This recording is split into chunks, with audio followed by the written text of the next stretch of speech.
وہ اہل بیت کا دشمن، اہل بیت پہ تان کرنے والا، اہل بیت کی مخالفت کرنے والا سنی نہیں ہو سکتا۔ سنی کہتے اس کو ہیں جو ایک طرف صحابہ کا غلام ہو، ایک طرف سیدہ کائنات مولا کائنات ان کے در کا غلام ہو۔ خدا کی عزت کی قسم میرے کریم آقا نے ارشاد فرما حبو کا ایمان، بے شک حبو کا ایمان۔ میں نے اسی علاقے میں 5-7 سال پہلے تقریر کی، تو جب میں یہاں سے فارغ ہوا کچھ مولوی ذہن ہوتے ہیں، انہوں نے مجھ پہ فتویٰ لگایا کہ یہ شیعہ ہو گیا، یہ رافضی ہو گیا۔ میں نے کہا امام شافعی کا قول پیش کرتا ہوں۔ امام شافعی نے کہا تھا اگر اہل بیت کا ذکر کرنے سے کوئی رافضی بنتا ہے تو سب سے بڑا کائنات کا رافضی بھی امام شافعی ہے۔ اللہ اکبر، اہل بیت کا دشمن اور پھر کہے سنی، زبان کتی سے کھینچنے کی۔ بے شک جو سیدہ کائنات کو کہے کہ وہ خطا پر تھی، غلطی پر تھی، مر کیوں نہیں گیا اس سے پہلے؟ اللہ اکبر، ہماری جانیں قربان، ہمارے بچے ان کے نام پہ قربان، ہماری نسلیں ان کے نام۔ او ملا تو کیا سمجھتا ہے؟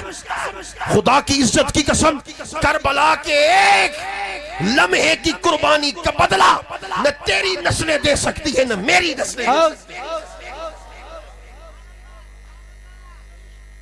جب عمر بن سعد نے حضرت سیدہ زینب کے بارے میں کہا انہیں لے جاؤ، اور حضرت شہربانو کے بارے میں کہا، امام زین العابدین کے بارے میں کہا لے جاؤ ان کو، اور دن کی روشنی میں دیکھیں امام حسین کے جسم کو ہم نے کیسے کاٹا، حضرت اون محمد کے جسم کو کیسے کاٹا، امام علی اکبر کو، امام علی اصغر کو کیسے شہید کیا۔ جاؤ دن کی روشنی میں ان کو دکھاؤ۔ ایک بات میرا جملہ سن لینا، یزید بھی اپنے آپ کو مسلمان کہتا تھا۔ حسین کا دشمن کوئی عیسائی نہیں تھا، حسین کا دشمن کوئی یہودی نہیں تھا، حسین کا دشمن ایک طرف سے مصطفیٰ کا کلمہ پڑھتا تھا اور دوسری طرف سے امام حسین کے گلے پہ تلوار چلاتا تھا۔ وہ مسلمان اپنے آپ کو مسلمان کہلواتے تھے۔ یارو اللہ اکبر، میں بات مکمل کر دوں۔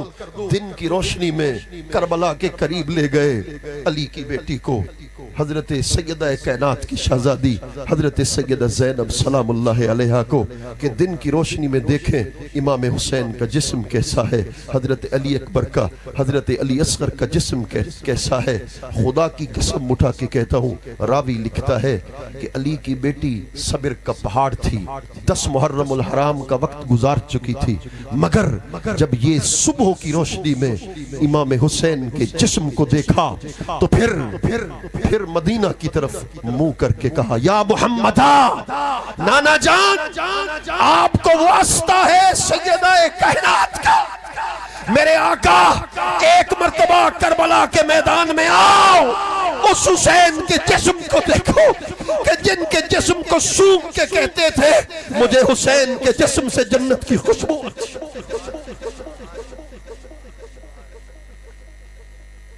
ہماری نسلیں ان کے احسان کا بدلہ نہیں چکا سکتے، اور تم تان کرو ہم خاموش ہو جائیں۔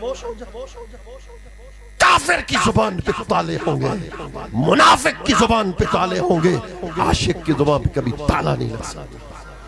بے شک بے شک، سلامت رہو۔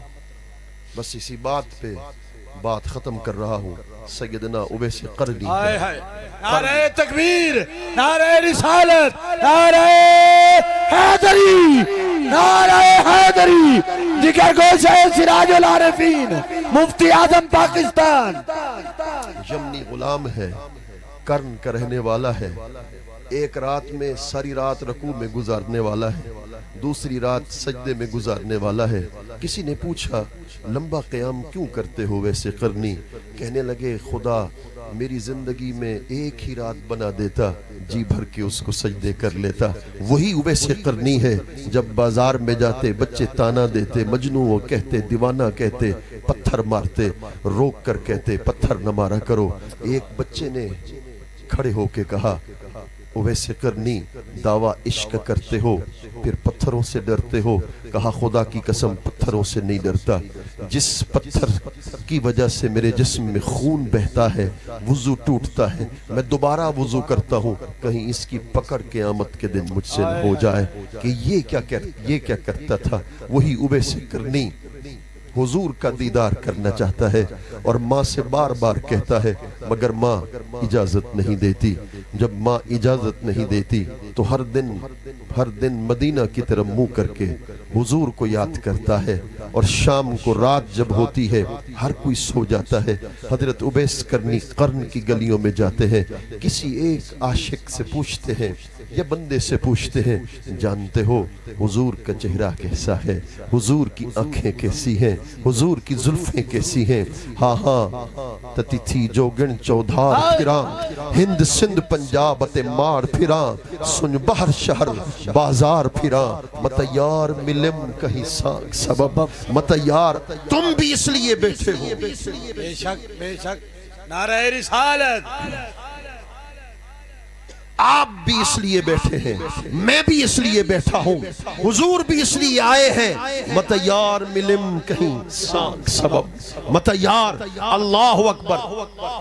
اتنا عرصہ گزر گیا، خواجہ اویس قرنی مدینے پہنچے۔ اسی بات پہ بات ختم کر رہا ہوں۔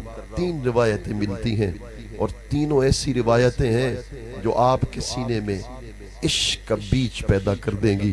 ایک روایت میں آتا ہے خواجہ اویس قرنی حضور کے وصال کے بعد مدینہ طیبہ پہنچے، سیدھا حضور کی مزار پہ پہنچے اور راہ چلتے کسی مسافر سے پوچھا یہی میرے آقا کی مزار ہے؟ کہنے لگے ہاں یہی مزار ہے۔ بے ہوش ہو کے گر پڑے۔ جب ہوش آیا نا عاشق کا قول تو دے، جب ہوش آیا تو پھر کہنے لگے یار مجھے مدینہ سے باہر لے جاؤ، اویس قرنی کا جسم اس قابل نہیں ہے کہ میں مزید حضور کے شہر میں رہ سکوں۔ میں کہاں، میرے حضور کا شہر کہاں؟ یہی تو پیر فرید کہہ رہے تھے کہ جب وہ پہنچے تھے مدینہ المنورہ جوتیاں اتار دی تھیں، اور اللہ اکبر جب آپ کے تلووں سے خون بہا پیچھے مڑ کے دیکھا۔ ہاتھ جوڑ رہا ہوں، اس بات کو دل کے کانوں سے سننا ہے۔ جب پیچھے مڑ کے دیکھا تو رومال خون سے بھرا ہوا تھا غلام کا۔ پوچھا یہ کس کا خون ہے؟ یہ کس کا خون ہے؟ حضور آپ کا خون ہے۔ کیوں؟ کہا حضور میں نے مدینہ کی زمین پہ خون لگنے نہیں دیا۔ میرے پیر فرید نے کہا مانگ، مجھ سے کیا مانگنا چاہتا ہے؟ مانگ مجھ سے کیا مانگنا چاہتا ہے؟ یہ اللہ اکبر۔ حضرت ایک روایت میں آتا ہے کہ جب دروازے کو دستک دی اندر سے آواز آئی حضور مسجد نبی میں بیٹھے ہیں۔ یہ روایت وہی سمجھے گا جو عاشق ہوگا، وہی سمجھے گا جو عاشق ہوگا۔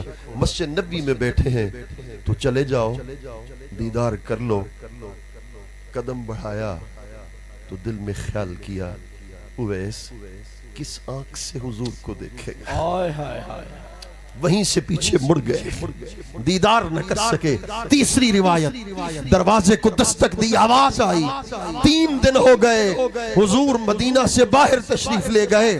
بس صحابہ کو پکڑ پکڑ کے منت کی یار اتنا کرم ضرور کر دینا، جب میرے کریم لجپال مدینے آ جائیں کہہ دینا ایک یمنی غلام تھا، چرواہا تھا، بکروال تھا، اویس قرنی تھا، آپ کو سلام پیش کرتا تھا۔ جب صحابہ نے سلام پیش کیا اللہ اکبر، میرے آقا گھر تشریف لے گئے اور پھر وہی قدم وہیں رک گئے۔ پوچھا کون آیا تھا؟ میرے آقا آپ کا غلام اویس قرنی آیا تھا۔ میرے آقا باہر تشریف لائے، بس بات اسی جملے پہ ختم کر رہا ہوں۔ وہاں قرن کا بادشاہ، وہاں یمن کا عاشق، وہاں حضرت اویس قرنی تیری شان ساری کائنات حضور کا ذکر کرتی ہے۔ اس دن مصطفیٰ تیرا ذکر کرتے تھے، سارے محدث سارے محدث سارے مفسر حضور کا حلیہ بیان کرتے ہیں، اس دن مصطفیٰ تیرا حلیہ بیان کر رہے ہیں۔ تو پھر گڑی اختیار خان کی سرزمی کے عاشق کی بات نہ کر دیں، کرم دی بھال جے بھالے، ہزاراں درد ہون ٹالے، مٹھے چیں چل دی واہ چالے، کرم دی بھال کیا پچھ دیں، اتھاں خود عبد سد ویندے، اتھاں حق نال مل ویندے، دماغیں کو چکرنے دے، ہے الٹی چال کیا پچھ دیں، عبودیت کو رنگ لا یس، الوہیت کو چمکا یس، تے ہر شان ٹھمکا یس، مفصل حال کیا پچھ دیں، دم آخر نمائی جلوے دیدار جامیرہ۔